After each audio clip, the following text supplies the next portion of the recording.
In times gone by, one quarreled oft with Guizhong concerning mechanical principles. We each had our ideals, and neither would yield. Under the pretext of a social gathering, one invited the impartial Rex Lapis to judge the quality of our creations. But Rex Lapis declared that Guizhong's obscuro vulpus mechanism was superior.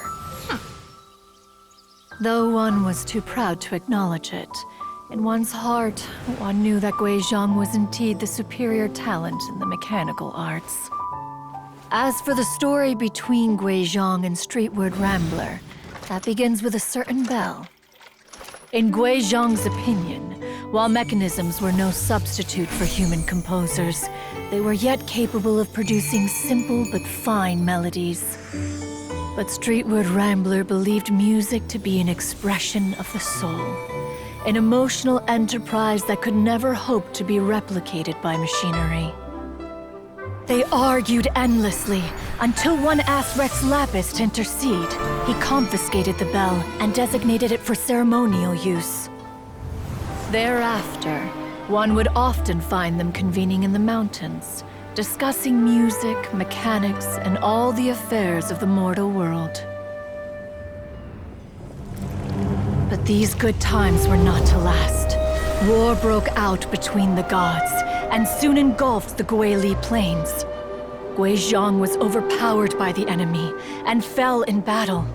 When Streetward Rambler and I arrived at the scene at long last, all that remained among the ruins was her lifeless body.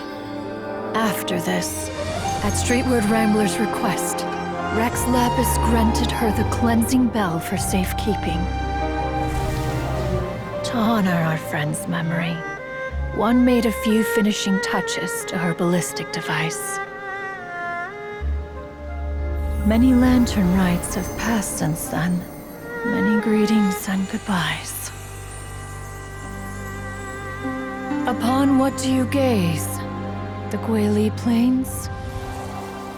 No. It's everything.